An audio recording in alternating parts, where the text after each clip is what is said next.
Among the many things that shape who we are neuroscience, psychology, and especially lived experience. And before I'm going into the topic of the episode, I'm adding a trigger warning, as I do if I ever speak about things that could maybe trigger some strong emotions, mental health issues, PTSD, trauma, things like that. So listen with caution to the episode. If it's too much, turn it off or decide not to listen. The choice is yours, but there are things in there that could maybe trigger some strong feelings. We are exploring a profound question, which is, can trauma be inherited? Not genetically in the way we inherit eye color, for example, but emotionally, psychologically, and possibly even biologically. Because today we are exploring ancestral trauma, also known as intergenerational trauma, and how events that occurred decades ago may still influence the nervous system, behaviors, and identities of later generations. And as part of the episode, I will reflect on a specific historical event that is part of my own family history, and that is the expulsion of ethnic Germans from the Sudetenland in 1945 and 1946, following the end of the Second World War. So there will be some reflection on own family history in that later part. Let's start with a little bit of science and looking into what is intergenerational trauma. The concept of intergenerational trauma first emerged in the 1960s when clinicians began observing patterns in children of Holocaust survivors. In 1966, Canadian psychiatrist Vivian M. Rakoff and colleagues described emotional disturbances in children of concentration camp survivors. These children had not lived through the camps. Yet many displayed heightened anxiety, hypervigilance, guilt, and difficulty regulating emotions. Trauma, it seemed, did not necessarily end with the person who experienced it. Decades later, psychiatrist and researcher Rachel Yehuda expanded this work by studying stress biology in Holocaust survivors and their descendants. Her research suggested that severe trauma may influence how genes involved in the stress response are expressed. Importantly, trauma does not rewrite DNA, at least that's how it looks at the moment, but the field of epigenetics suggests something powerful.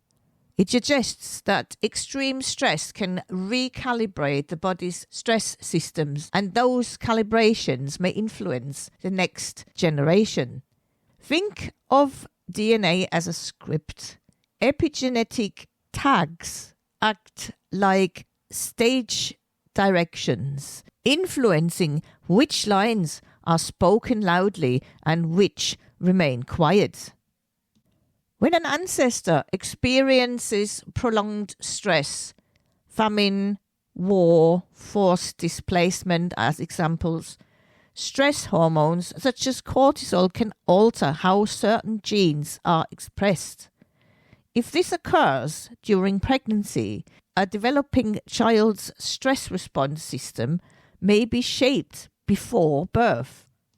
And that could mean that the next generation may be biologically primed for vigilance in a world that is no longer dangerous. How does trauma travel across generations? Intergenerational trauma is transmitted through multiple pathways. First pathway is the nervous system.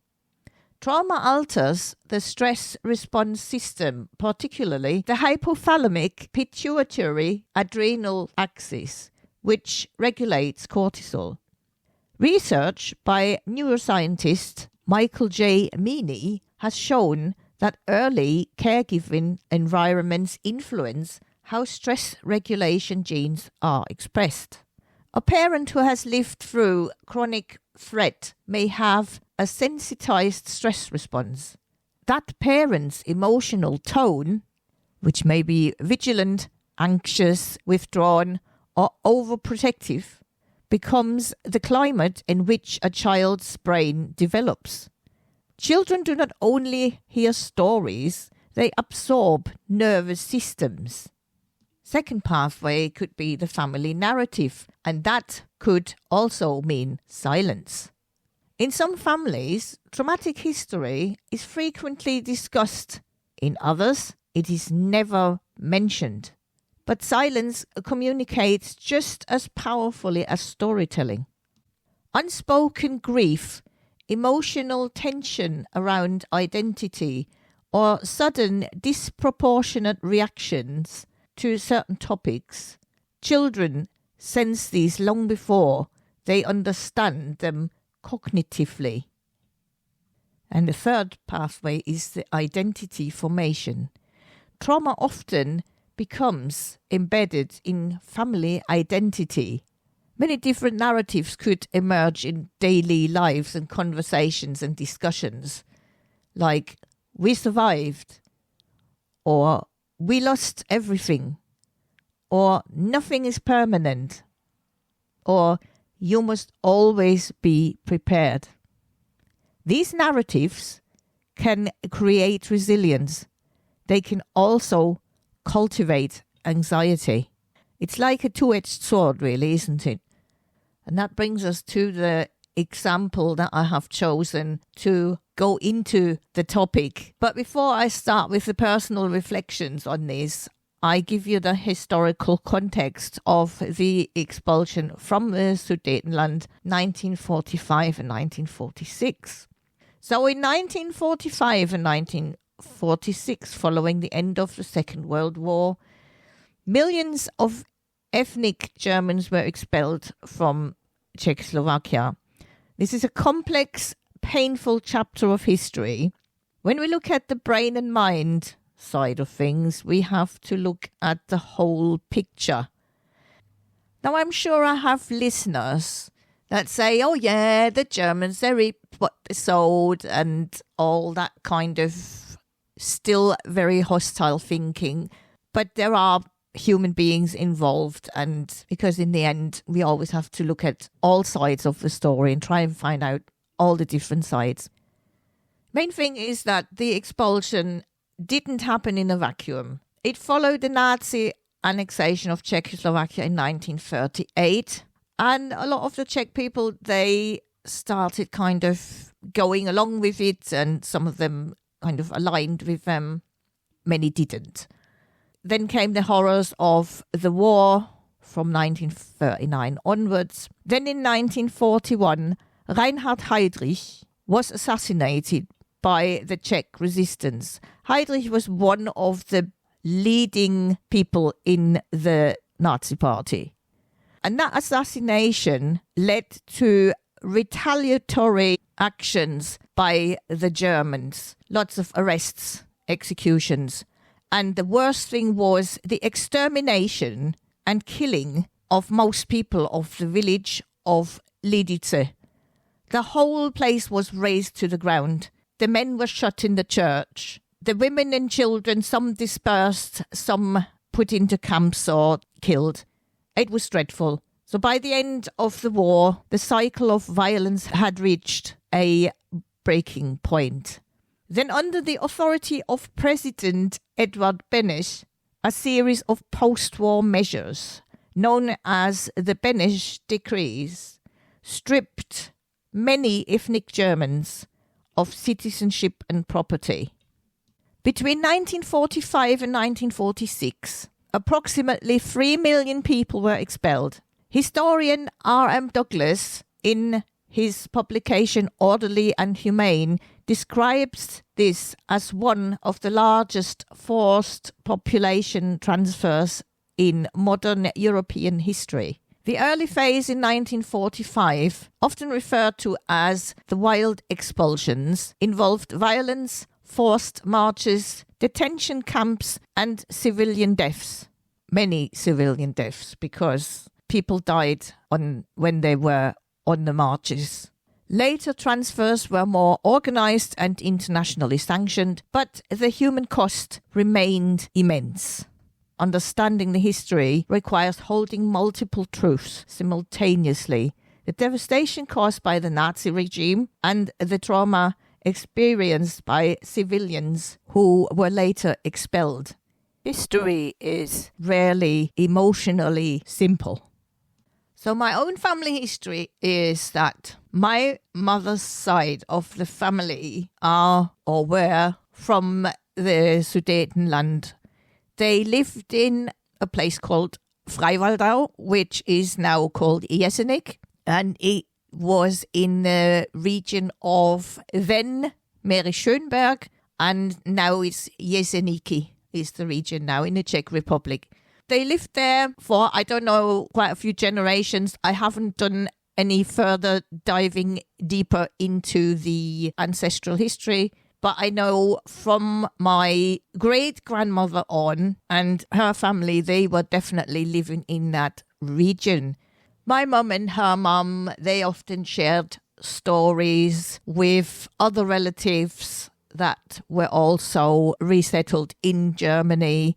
And from there, I know a few bits and bobs, not the whole thing, because there were some things that they didn't really share much, but they shared about the region. They mentioned some place names where they were moving in between. And when the Germans came in 1938, they didn't mention too much if it was traumatic when they came in or not. My mum always talked about it a bit more neutral, and the experiences didn't sound that traumatic when she talked about it. But then she was a child anyway. So my mum's mum was born in 1904. My mum herself, she was born in 1928. So my mum was still fairly young when the whole shit kicked off. Excuse my language. So the Germans came in and the war broke out in 1939, and they often talked about how all the men were drafted in, and some of the relatives, they were part of the army that went into Russia and Stalingrad, and how people didn't come home. My relatives never mentioned anything about fighting or bombings or anything like that, because, I mean, their area was a bit more rural and there wasn't that much industry, I think, if I remember that correctly. Towards the end of the war, they talked about how the Russians came and how that caused many people trauma, especially the women. Many women were raped. They never mentioned, as in, if they got raped or if anything drastic happened to them. Well, they heard about the Beneš decrees, obviously, although they didn't talk too much about when they heard about it and if they got anxious or were worried or something. They never talked about that. But then they talked about when they actually got expelled, and that was in 1946. They had a knock on the door with people coming and saying, you have to pack whatever you can carry. And within half an hour to an hour, you are out of your house and you're going to be brought to a train station and be put on a train to Germany. That's how quick and abrupt it happened with the expulsions. You get a knock on the door, you get told you can pack what you can carry, and then you're going to be put on a train and you're going to leave the country and the area. That's how abrupt it happened. They were brought to a train station in a neighbouring place. I can't remember if it was Niklasdorf, and I can't remember the Czech name now for that. And from there, they were put into cattle wagons, as far as I was told, and transported into Germany, going across the border at Furt im Wald. And from there, they were brought into different areas. People were dispersed all over the place. Even their own family, they were kind of dispersed, because I know my mum and my mum's mum, my Oma, my grandma, they were somewhere in Bavaria. My grandma's brother ended up in Eastern Germany with family because they were in Magdeburg. My grandma's sister, she was, I think, not too far away. I think they were pretty much together, my grandma's sister, my grandma and my mum and all the kids and mum's cousins. Of course, it was mainly women in our family that were brought over to Germany, and younger children. But the men, they all perished in the war. There was one cousin of my mum's. She had to stay in the Czech Republic because they didn't let her go because she was married to a Czech. So they were useful, in quotes, to the Czech people. So they could stay. And when I was about 9 years old, my mum, my dad, one of my brothers, and one of my mum's cousins, we went to visit that cousin of my mum's and stayed with her for 2 weeks in what was then Czechoslovakia, but is now the Czech Republic. So I got an idea where my mum and her family come from and where they grew up and lived. Of course, it couldn't have been easy for them to start in Germany. All Germany was destroyed from the bombings from the Allies after the war. So people didn't have much anyway. And then come the refugees from the East with absolutely nothing or with just a few bits and bobs that they could carry. And they in the West then would have had to create some space even for them as well. So there might have been hostilities and things. That was never discussed in my family. So I don't know what the experience was, but I could imagine that it wasn't always easy. That brings me to the different psychological and mental health things that they might have experienced. So it's more the general stuff, but I will slot in what I observed from my own family. There is something called the grandchild effect. Now, I'm not the grandchild. I am second generation to those who had to leave. Because, as I said, it was my mum's side of the family, my grandma and my mum and their relatives who went. So I'm the second generation, even though I was the latest born, the youngest one of all the kids, of all the four that my mum had. So it is claimed here with that grandchild effect that traumatic experiences may even manifest in a third generation. But how would that manifest?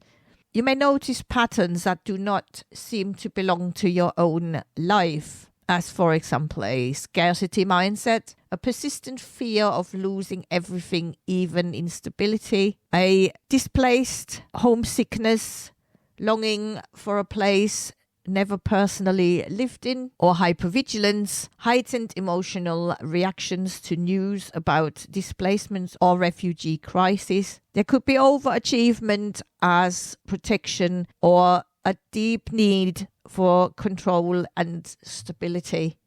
A nervous system shaped by displacement may remain calibrated for threat long after the threat has passed. This is how history lingers, not only in archives, but in bodies. In that section, I have to comment that my mum was a very anxious person. There was actually very early life experiences involved with that too. But I think the whole resettlement or expulsion that they had experienced contributed to that greatly. So she was a very anxious person. I know that I was a very anxious person when I was younger, because understanding some psychology and from personal development and all that, I know that we can just pick that up as children. Some hypervigilance, yes, I think there was some there as well. She was very good at catastrophizing. My mum always, what if, and always the worst scenario in the back of her mind. I think that was part of her past history as well. Displaced homesickness, I can relate to it in some way, but not homesickness for that place where they come from. But I felt like I was not at the place where I belonged when I lived in Germany with my family, which eventually led to me emigrating and settling in the UK. So displaced homesickness, yes, I was homesick for the UK once I started to travel over there, but it wasn't like for the area where my mum and family came from. But there's certainly something there. And in our family, there is a bit of moving around and living in different places, not staying in one place. That's how I can relate personally to these points. How does trauma echo? When viewed through the lens of intergenerational trauma, we can begin to see possible patterns. A family forced from its home under threat does not just lose land. They experience shock, powerlessness, humiliation, grief, and instability, apart from anxiety and worry, of course.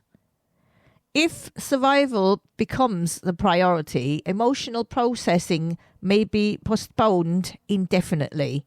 The next generation may grow up with an intense need for stability. That was my mum. Fear of losing security. That was my mum as well. Reluctance to discuss the past. Not so much in my family. They talked about some bits, but maybe not the bits that were most hurtful and most traumatic. So I think there was still some things there that they were never talking about, or maybe not talking about in front of me as a small child. Then we've got the overachievement as protection. Yeah, I can't necessarily relate to that one, but distrust of political systems, there was a bit of that there, and I've got a bit of that. A bit of that? I've got a lot of that, actually. That is not necessarily, I would say, based on past family history, but there might be a little bit in the genes from that. That kind of got me in that direction and into the direction of researching a lot about backgrounds and things that are not in the news and things that people may not supposed to know. And even if the world becomes safe, to continue with the topic, the nervous system may still be calibrated for threat. Now, the next bit is one thing, and I want to make it clear that it's important to say that this is not about blaming ancestors, and it is not about blaming what the Czech people did, in my example, to the German people of the Sudetenland. In my family's case, I see the full messy spectrum of history, the provocations and the consequences. And I think it is so important to try and see both sides of a story and not just the one-sided lens. I know for a fact that a lot of next generation people who had ancestry from the Sudetenland, that there is still hostility towards the Czechs and, we should get compensated for the injustice that has been done to us. I'm not one of them. I am definitely not one of them, as I say, because I can see both sides of the coin. Plus, the compensation would not erase the trauma. It wouldn't make everything even. Definitely not. If there is reconciliation from both sides, and there are attempts, as far as I currently am researching, but for some next generation people, that may not go far enough. For me, it does. If someone apologizes, and the Czechs did apologize at some point, I think Václav Havel issued an apology at some point. For me, this is enough, because you cannot reverse history in the same way. You cannot reverse what has happened to kind of even things out. Hostility and shouts for compensation doesn't make things better. Things can't be reversed to what it was before anyway. So the best way to approach it is to be accepting of each other, to get on with each other, and to build better relationships again as human beings that we all are. And going back to the topic, the beauty of epigenetics is that it shows us that just as trauma leaves a mark, so does resilience. By acknowledging those echoes, we stop being driven by them. We can name the fear, understand its origin, and begin to re-tag our own narrative. Your history may be in your blood, but it doesn't have to be your destiny. Awareness changes patterns. When family histories are acknowledged, when grief is named, silence loses its power. When one generation learns to regulate its nervous system, the emotional environment for the next generation shifts. The same biological plasticity that allows trauma to echo across generation also allows healing to spread across generations. If today's topic resonates with own family history, doesn't have to be the Sudetenland, these kind of things happen all over the world, still today in other regions, could be in Africa, could be in India, somewhere else in Asia, and it could be due to war or migration, other displacement, colonization. Yes, it does still happen. Then I invite you to explore the stories. Curiosity is not blame. Understanding is not accusation. It is a way of becoming more fully human. Acceptance and the willingness to talk to each other, learn from each other, to understand each other. That's the way forward. And that brings us to the end of our episode of Exploring Brain and Mind. Share and like the episode. Follow the podcast Exploring Brain and Mind on the main channels, Apple, Spotify, Amazon Music and YouTube. And I will be back with another brand new episode next month. In between the episodes, the monthly ones, check out YouTube as well to revisit some of the early solo episodes that are on a weekly basis being released there. And tune in again next time for another interesting topic. Thank you for listening.